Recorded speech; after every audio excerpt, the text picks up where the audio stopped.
many things has happened in Nigeria and across the globe in the last 2 to 3 weeks. And of course, today, the 2nd of January 2026, we are here to dissect the critical issues in the course of the week. And of course, weeks before now, definitely to iron out some of the dynamics of political discussions, economic narratives, and how the different experts and of course Nigerians are reacting to the realities. Thank you so much for joining the first edition of Reporters Lounge on Ogun State Television. I am Simi Atabaru, and again, Happy New Year to you. And yes, I have my guest in the studio this morning. Do I start by saying a Happy New Year, or do I say long time to die? Yes, it's a 1 year past that you have met. Honestly. So indeed, it's a new year. Okay. A new year to have you too. All right, so Akim Adegbenro is here as well to join us this lovely year to dissect the critical issues. Thank you for being a part of our program. It's always a pleasure to be here. Happy New Year. Happy New Year to you too. All right, we'll kick start by talking about what most Nigerians have been saying before January 1st. You've seen different, WhatsApp statuses, of course, on Facebook, on different social media platforms. Nigerians are reacting to this particular, tax law, the new one that would take effect from January 1. Yes, Nigerians said they came up with different narratives saying that your money will be deducted if the narratives are not really clear. But of course, we have the man behind most of these policies when it comes to tax laws, that's saying that government won't debit your account, usually assures Nigerians. And of course, they said Nigerians that the new tax reform set to take effect from January 1 will not involve automatic debit from personal bank accounts, and individuals do not need to provide explanations for transfers. Akim, this particular, I don't know, I really do not get convinced, because the level with which that particular news was circulating, different people, professors were sharing it, and I got some money yesterday from a friend, and it tagged it refund. So I saw the alert before I checked who actually sent the money, and I said refund from where, from who, before I went to my mobile app to actually check. And these are what Nigerians have started doing since the beginning of the year, to tag each transfer with narratives, so that there won't be conflicting issues at the end of the month or probably at the end of the year. I don't know if, as a Nigerian, you're convinced of what Taiwo Oyedele said with respect to the tax law. I think average Nigerians are always comedic when it comes to different issues, especially such as the one we have witnessed now. I also tested the waters yesterday. Sent money to someone, and I told this is a Christmas gift, please. We don't tax able. So it's just a normal way of Nigerians relieving themselves of some issues which probably might become serious. Just to ease the tension around issues of such. But when you listen to the real practitioners of this tax law, they've made us understand that it's not about the narrative now. It's about the fact that the laws are there, and it's very, very clear. There's no ambiguity about the new tax law. From the explanations we've had and from what has been written in the law, you realize that it's very, very explicit about how tax will be carried out by the new face of the Nigerian Revenue Service, coming from the old FIRS. So whether you give narrative to money sent or money received, the new tax law is very, very explicit about where the taxes should be coming from, and there's no too much grammar about it. Yeah. So I believe that what you are seeing now is just like I said earlier, is just the normal way Nigeria, creates the ambience of relaxation out of Very serious issues. Okay. You've also listened to Taiwo Didi talking about the people who are largely in opposition of this particular law. He said, majority of these people are really people that do not really have up to 500,000 naira in their accounts based on a particular report he cited. And he said that it's not really about the common people. It's really about, they know who they are coming for, or those that are actually within the bracket with which that law is going to be, maybe, I don't know if I should call it favored, or maybe, the kind of things we practice in Nigeria. Said they go outside the country, and of course they obey the tax laws over there, and of course doing businesses within Nigeria, they see it as more like, it's not really something as strong as what you have in developed countries. And looking at these oppositions that I talked about, you have also said that majority of these people clamoring are not really people. It has a political undertone. That's what some are saying. I don't know which side you belong. Let me. Good morning, viewers again. Let me say that we are living in a state of laziness, in a state of opaque, in a state of indolence, where people are not just ready to pass the exam a little bit to know what is the truth. And then, of course, government has given room for people to just believe that whether they say it or they don't say it, it does not matter. People are no longer trusting government for what they do. And I believe it is time now for government to begin to raise the bar of awareness, of our advocacy, of government bringing it to public trust, to let people know that what they are doing is for their own interest. May I tell you that these laws that we are talking of is just not one law. Exactly. They are all laws combined together to make it Nigerian new tax law. We have underneath it Nigerian Revenue Service, which is the former FIRS. Whether you like it or not, that one has already taken effect. We have the Joint Tax Board, that one is on. We have the Tax Administration. The fourth one is what my memory cannot take now. But what I want to say, with all these four laws, the issue that people are raising has to do with tax administration. We are talking about four laws. All the four laws, it is only one that had problem, and it is only about 8 subsections of that tax administration that was wrongly misgazetted as officially approved or passed by the House. A lot of education, a lot of enlightenment. So that's why I said, number one, I blame the government for not doing much of taking the people into understanding what is wrong. I blame the people again for not doing the needful to try to know what is the truth. Again, you can never take away politics out of anything that the government does. Whether you are in the opposition or you are within the government, the party in power, you want to utilize any given opportunity to advance your own cause. And that is what is happening. We need a little bit of understanding that these tax laws, only dealing with the chairman of this very committee that sat, that combined, that put these things together, they have done so many work. They happen to be one of those tax experts in the world that you can think of. And I don't like his carrying his conduct. You say you saw him on air, defending this very project. You will never see him troubled. He will talk gently with you and in an unlawful manner. We need some people to begin to go out, to explain to people. There are a lot of things. What do you call them? Those people who want to just take things out of the ordinary and begin to raise it to a plane of discussion that they, because of agenda setting, create problem.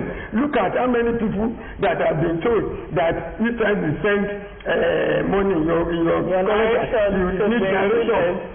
And many times, Oyedele has even explained that these tax laws are meant to benefit the poor.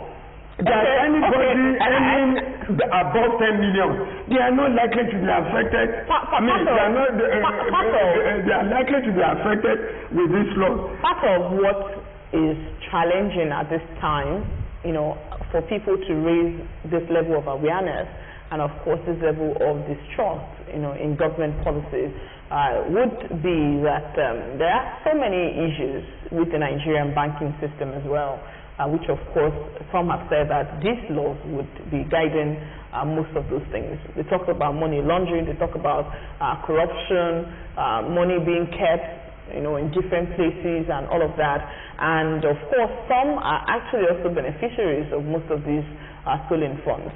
And people have been raising the concerns that people have been living above their means, and we would quite agree with me with the example of Dangote coming up to accuse the civil servant, Farouk Ahmed, and of course saying that he is spending $5 million to train his children abroad. And of course, when you look at what he's earning, it's probably going to be, it can't even be up to $1 million, $1,000 rather. So along the line, you see all those things happening, and some have also carried out research.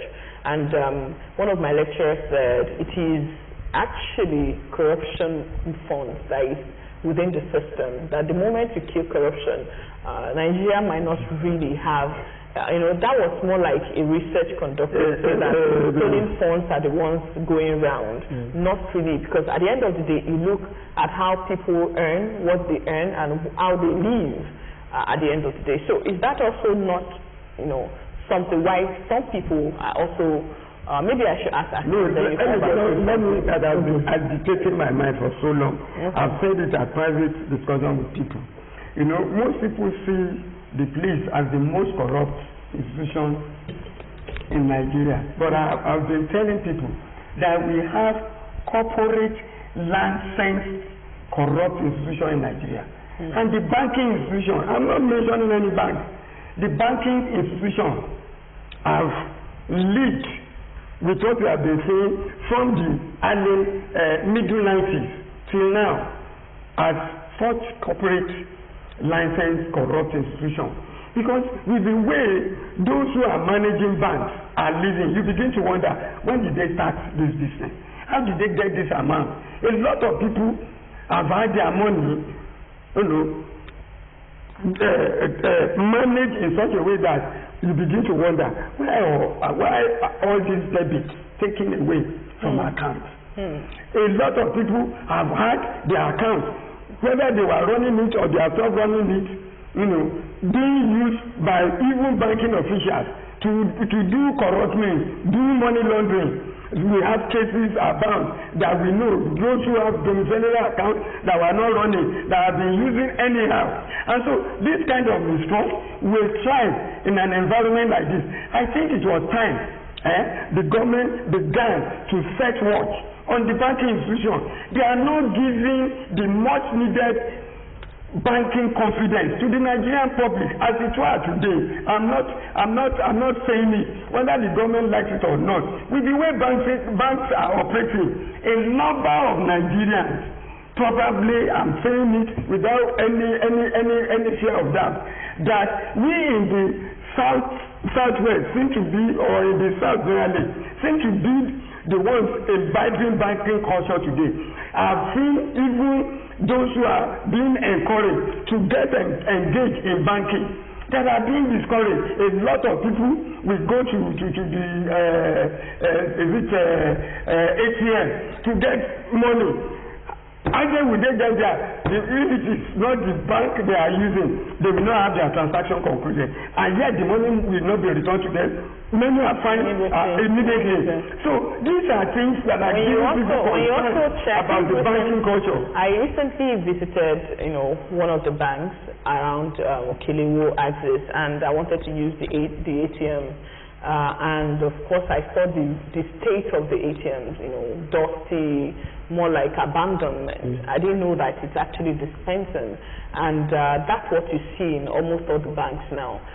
Beyond that banking conversation, talking about one aspect of where the issues are, I want you to also look at that, that I have raised. I think if you look at it very well, critically, you understand that Nigeria seems to be one of the few countries where taxes are really paid. Really paid. And that's why this new tax law is raising different concerns, because this government seems to be interested in getting funds to prosecute its projects outside of the normal revenue from the oil and gas sector. And then when you are not doing something before, and there's a law compelling you to do it, it's naturally that instinct of you raising one or two questions here and there. And that's why we are seeing all these reactions from politically motivated reactions, novice, some people are reacting based on what they don't know. Yeah. And some are reacting what they've been told. Somebody said this is how it is, then they don't find They out. don't find out. They just believe that since this is what they said, the government is coming to tax us and burden us on with what is already on ground, the economic hardship already on ground. But when you also want to look at it, you realize that Nigerians are people who also want to enjoy those dividends of, let me use the word now, democracy. Okay. You want good lights, you want good road, you want good healthcare system, and what have you, but you are not committing everything to the revenue purse of the national purse to ensure that these things are put in place. But you also can't blame the Nigerian citizens, when that trust and disconnect from government and the government. So, how do you think Nigerians should behave now that they are being charged? They are going to be charged more than. I think this government will have its work cut out to ensure that this money shows. What I mean is the fact that those projects, those things that the government has promised, begin to show, so that people can understand that yes, I'm paying my tax, and I can see what that tax is being used for. Unlike what is obtainable in the past, where people say I pay my tax, and even people that tells you they pay tax actually really pay tax. But because it's a norm for you to, criticize the government and put government on their toes, you begin to say, I pay my tax, but I'm not seeing that dividend of paying my tax. So for me, I believe that now going forward, people will begin to put their mouth where their money is. Yes, I pay, whether directly or indirectly, I must be able to see what the government is doing with such money. Before we leave this conversation, Dara, it's important we talk about, how Nigerians react to the spending in government.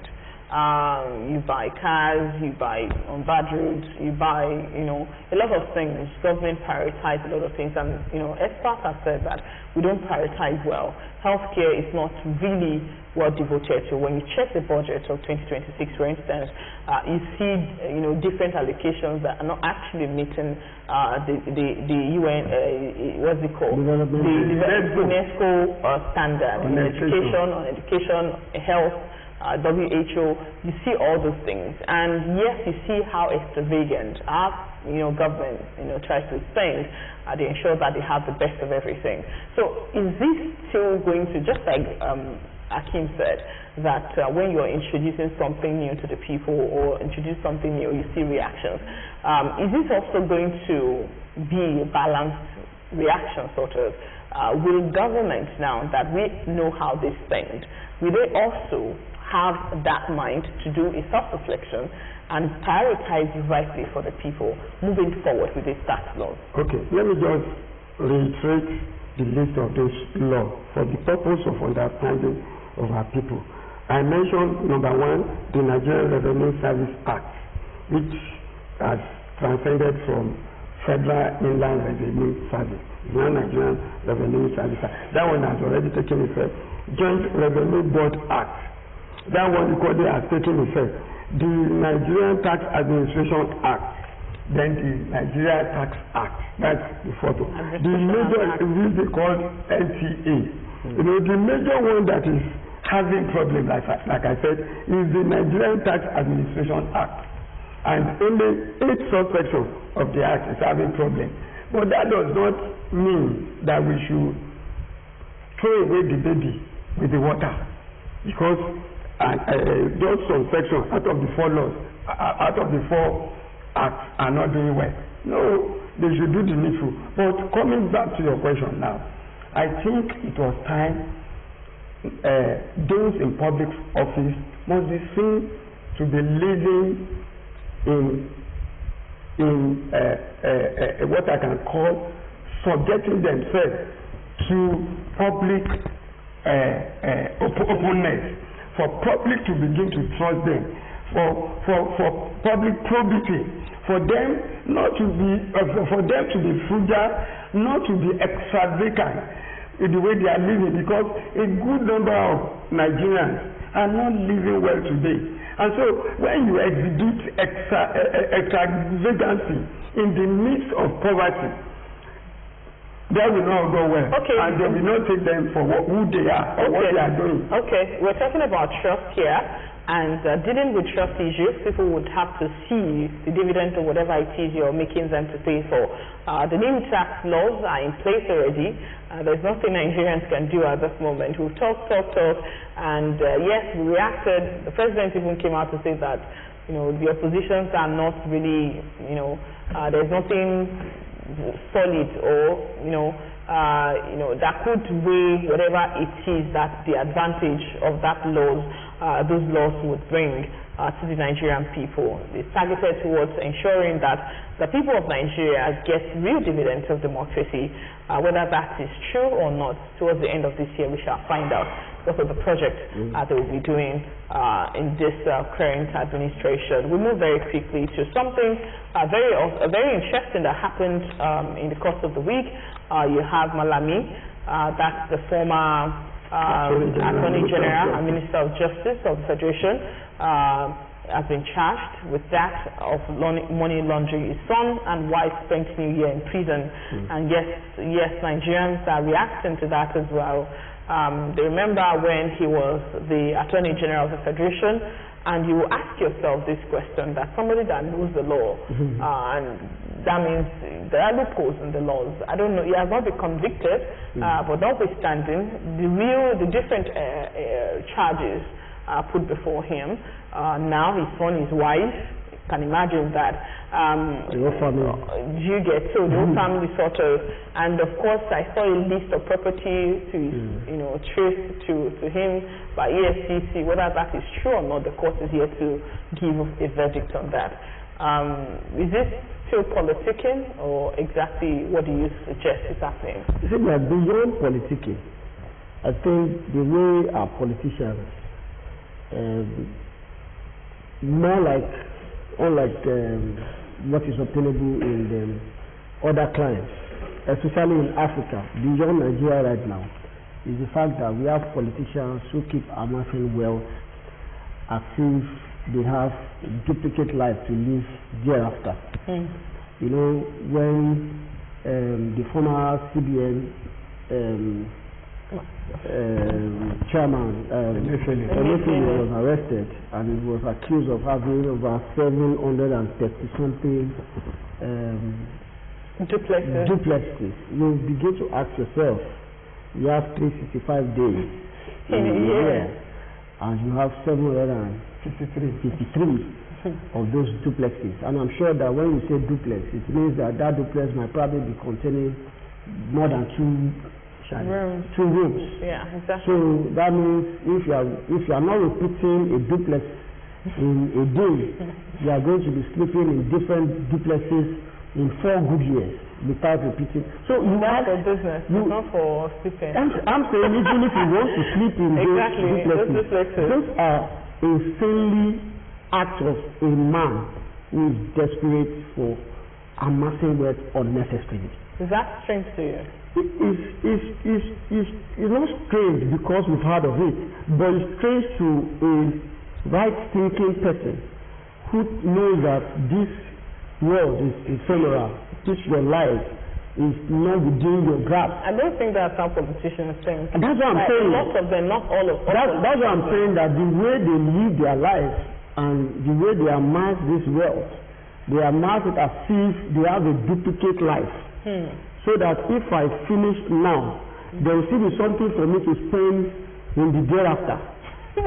When I come back or something. So they don't want to leave chances for poverty to, get to them in the thereafter. So they are amassing those wealth because at the end of the day, when you calculate what was laundered and what was allegedly said to was allegedly said to be laundered and the properties allegedly are true to them. Exactly. Then you ask yourself, of what essence do you need all this?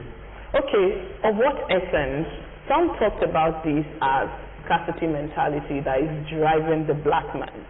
I don't know if it's only the black man that is selfish like this, but of course, some said this is unimaginable when you look at the poverty rate in the country and you look at the different projects that would have been completed with these funds that we heard has been allegedly, and they talked about, money laundering as something that the government was willing to fight.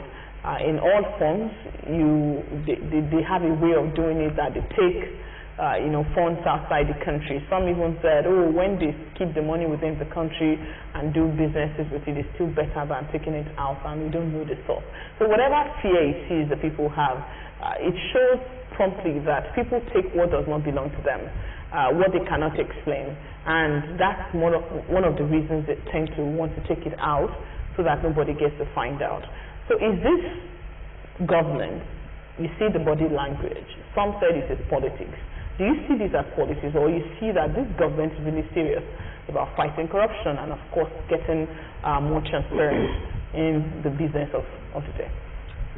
Let me again start by saying that probably events had already overtaken the issue of Malami that we are discussing, because by now the case is proceeded in court, because he was due to appear in court today. Exactly. Yes, he actually spends. So the only thing I want to say is the fact that if the present government could show this kind of affirmativeness, that it was willing to take anybody, no matter whose off it's called, I think we are moving ahead to show that nobody is above the law.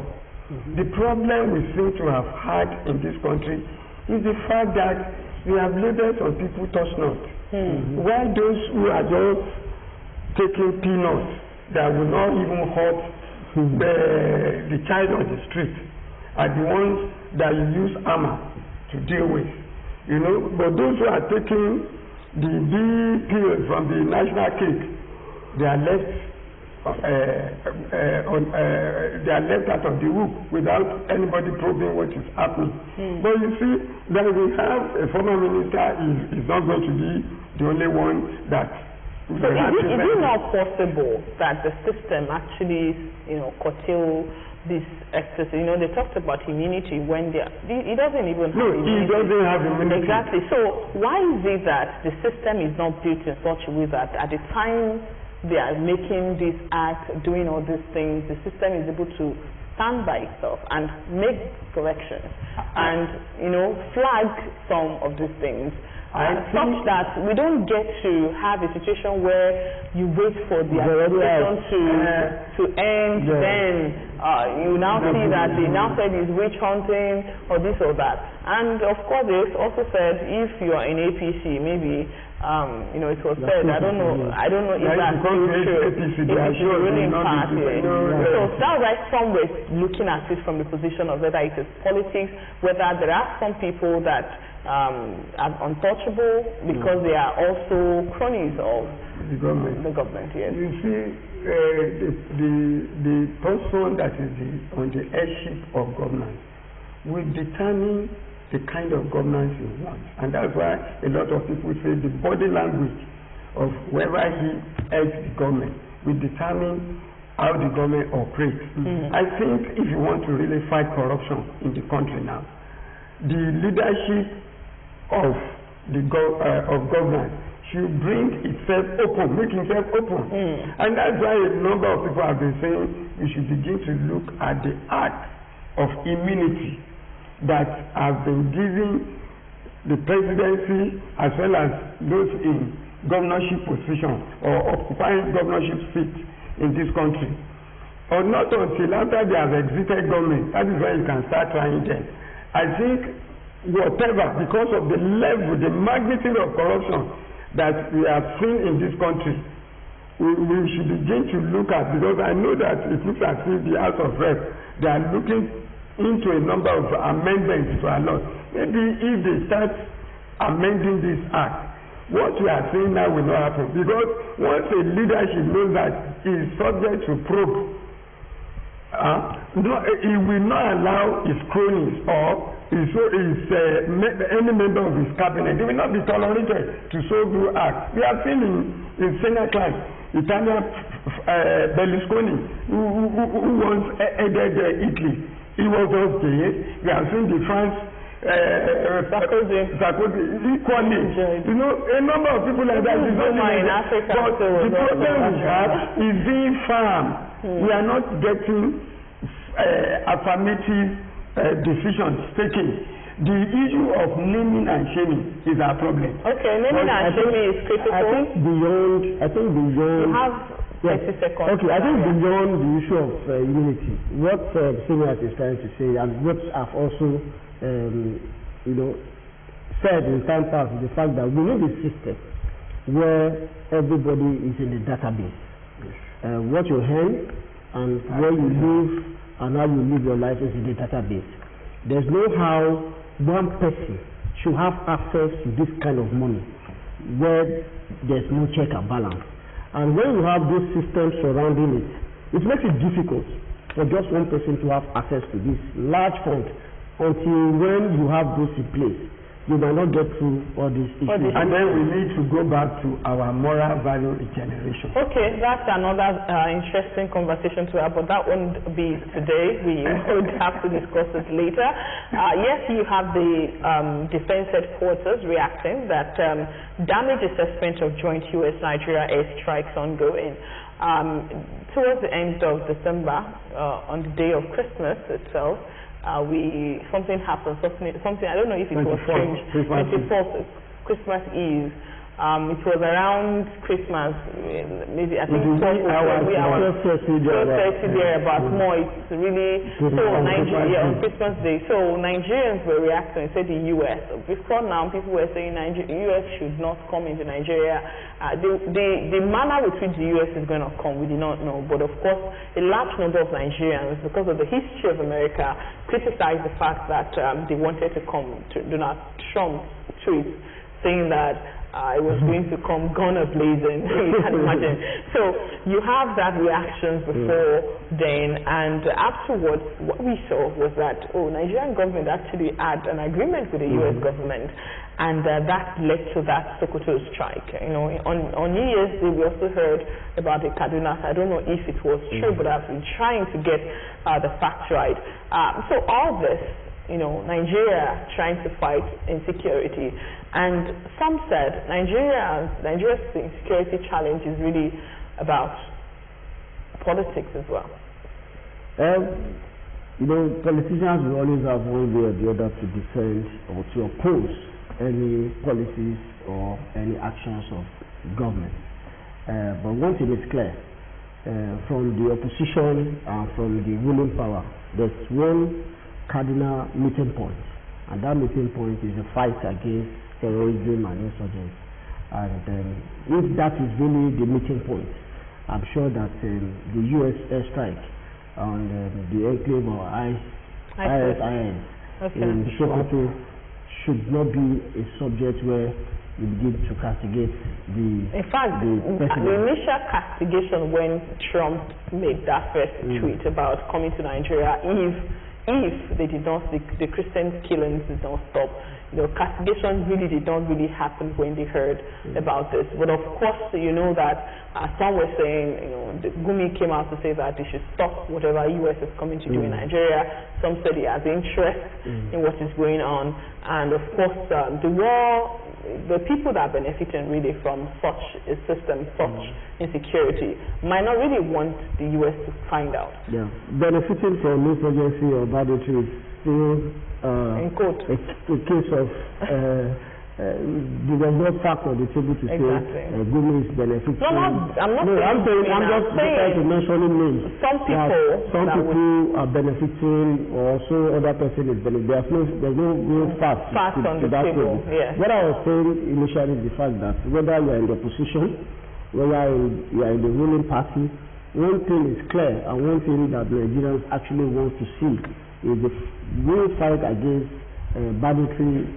terrorism, and I believe that if we have collaborations from whatever, from US, from Europe, to ensure that we win this war, so be it. I'm sure that the opposition will not also want a situation where the bandits are winning the war against the Nigerian. Exactly. So I feel that what happened on that day, for me, is a victory to the Nigerian military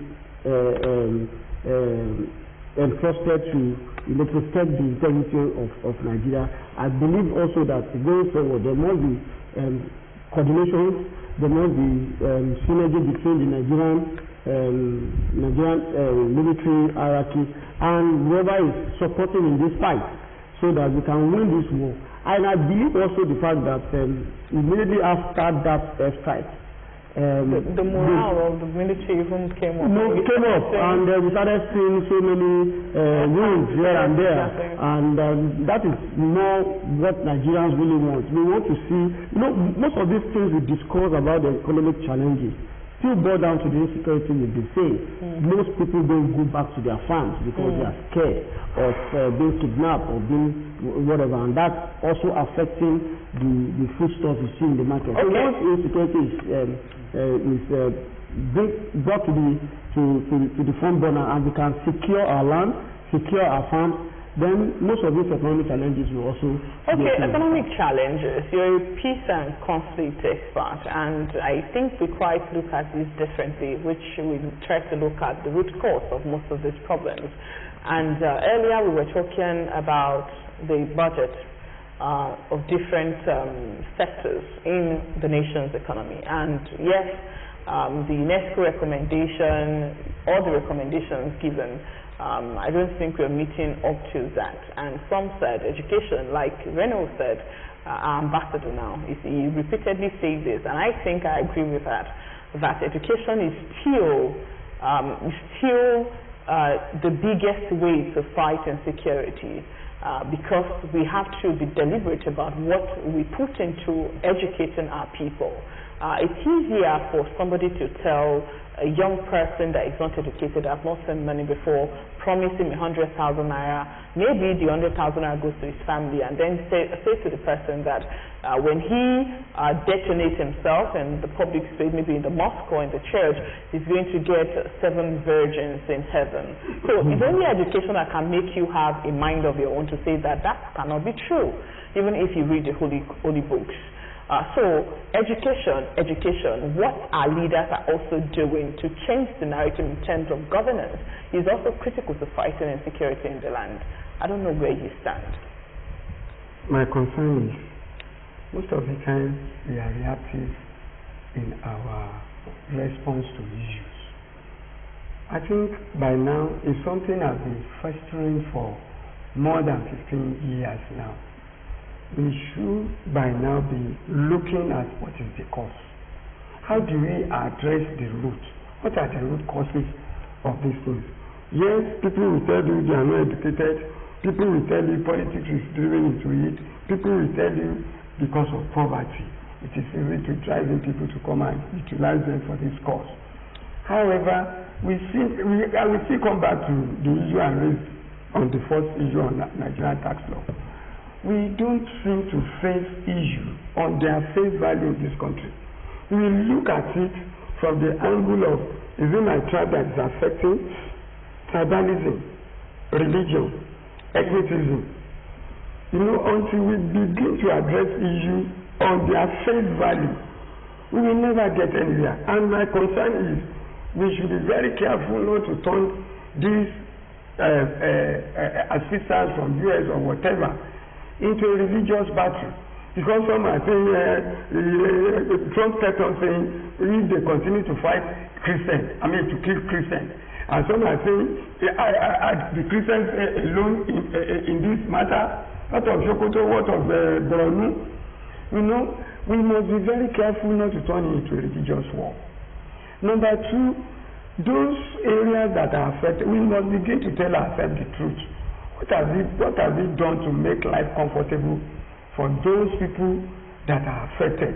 If we find out that where those people are striking, hardly do you get communication networks in those areas.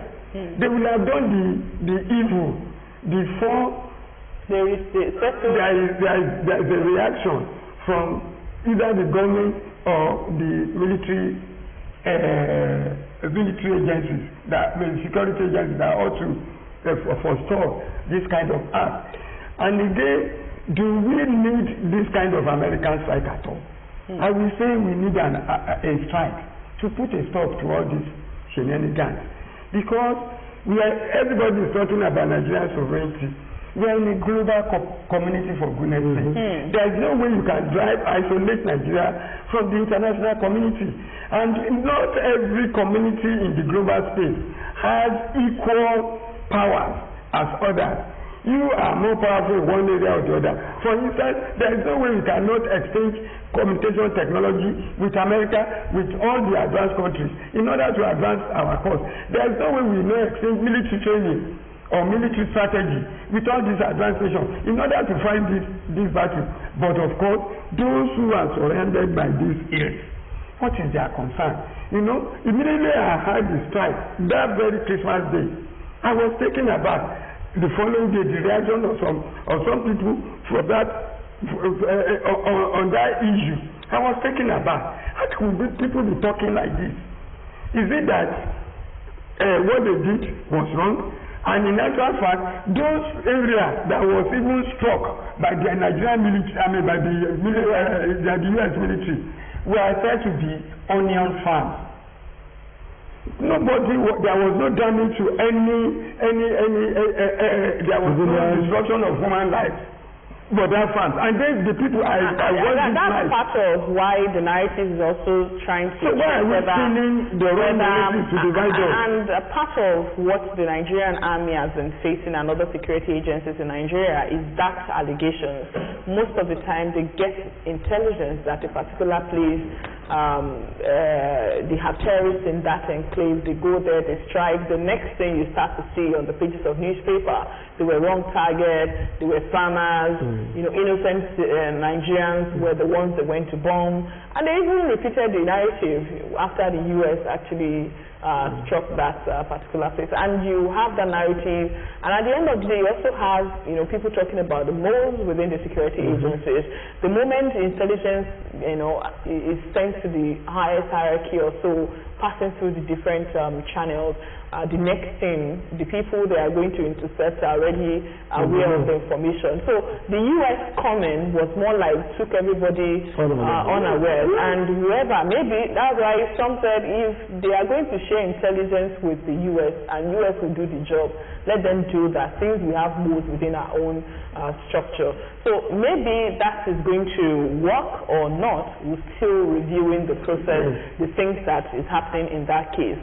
We'll move very quickly to another conversation, and this has to do with Peter Obi dumping Labour Party for ADC. That's more political, but of course it's also worth talking about.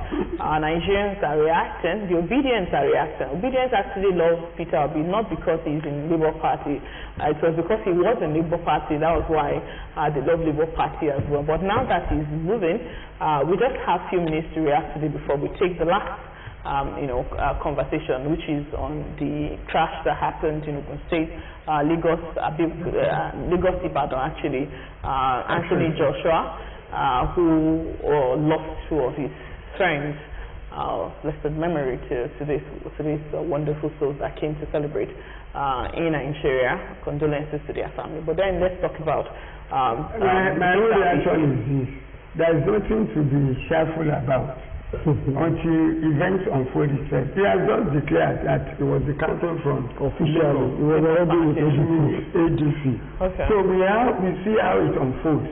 Okay. Because everybody is declaring for 2027. I know that politicians are saying by the first week in January, we will see how events, we will see what will happen concerning 2027. They are now in 2026. That is where the bubble will burst.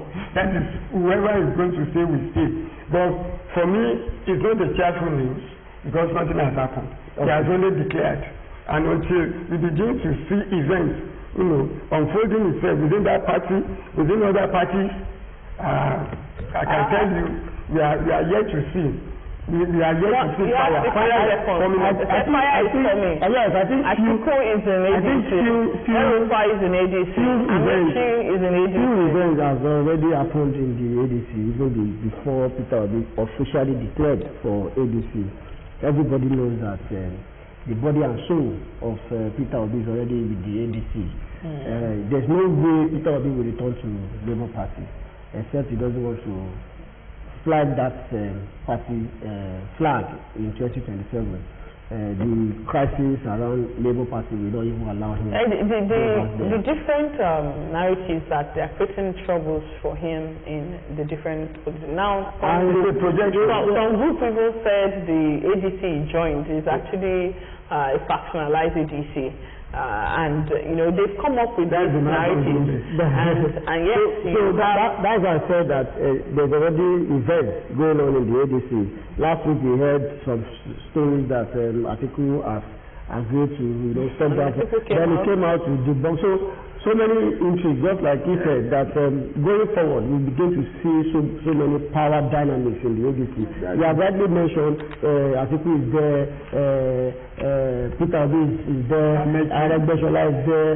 The power brokers in Nigeria during the late President Muhammadu Buhari are already in the ADC, and I'm sure that these people are not people who want to sit back and watch any other person. They want to see fire. They want expect the fireworks between now and March.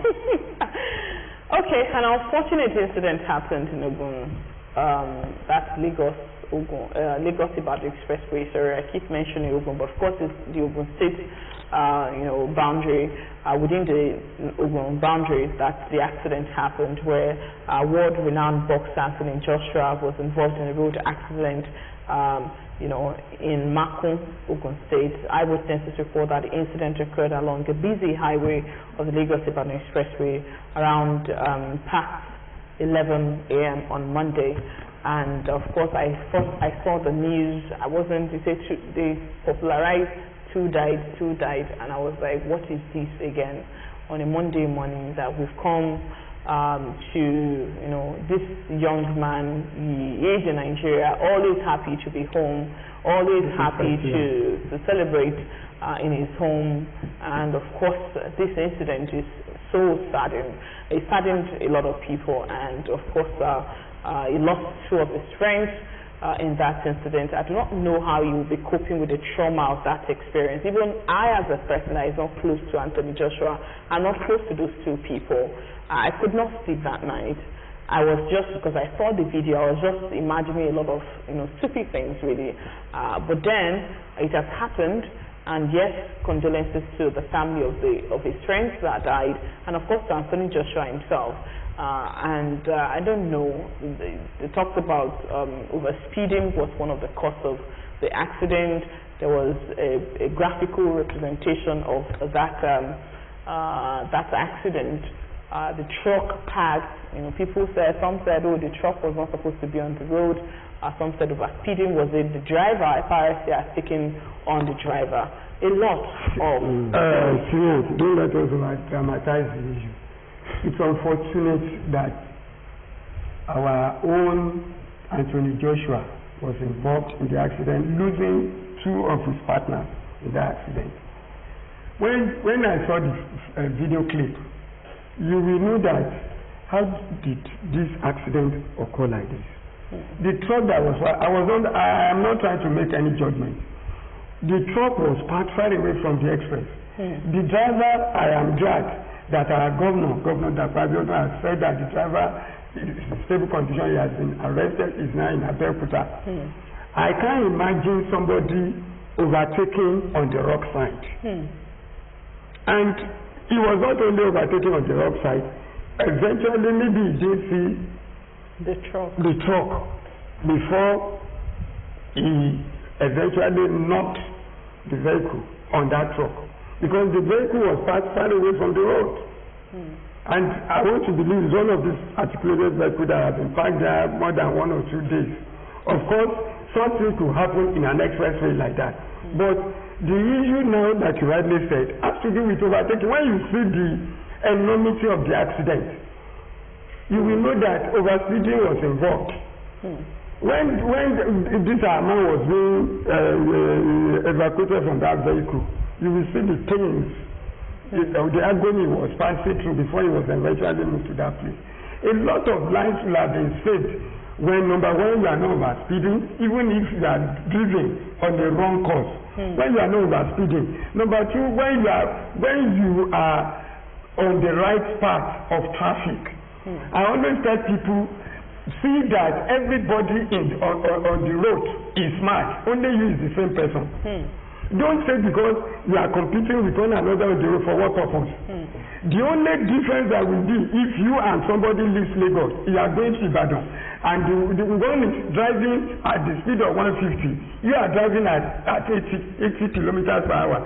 The only difference that we have will not be more than 15 minutes. So why do you have to overspeed? I think the incident has thrown so much of lessons to average Nigerians. You know, there are so many things we take for levity while plying the road, and what has happened is just, for me, an eye-opener to the fact that there's so much to be done, from the drivers to the practitioners of maintaining our roads, the road safety, the police, even the emergency response and everything. So the speed limit and the way we drive on the road. Yes, you probably might have said that you overtook from the wrong angle. I've witnessed so many times even road safety officials overtaken from that same angle, because we do it often doesn't make it right. So I feel that this thing has thrown issues of this to the fore, so that we begin to learn how we use our road. I'll give you an example. An assessment of our speed limits. When I came newly to Abeokuta, I experienced something I usually share when things like this occur. I used a public bus, and I was the first person to sit in the front. And most likely because of where I was coming from, I decided to use the seatbelt. And the driver was like, I was like, in this, thinking about this just little chair, a space, 2 persons will be. So those are things that I feel that our law enforcement agencies should start doing, start like on how we use the road, the speed limit should be made bold enough for people to see, so that issues like this will not occur and we start talking about it. Hakim Adebenro, thank you. Before you round up, I just want to say our condolences to one of our legends in Ogun State, Bowale Itiola, who famously known as Coco, one of those who began the translation of review of newspaper in vernacular language called Iwero in the heydays of Oboredio. Bowale Itiola is going to meet his maker on Tuesday. Our condolences to the family. Thank you, gentlemen of the press, for, of course, dissecting the issues from different angles. We hope that we'll be better users of our roads, not just thinking that you're the only sane person.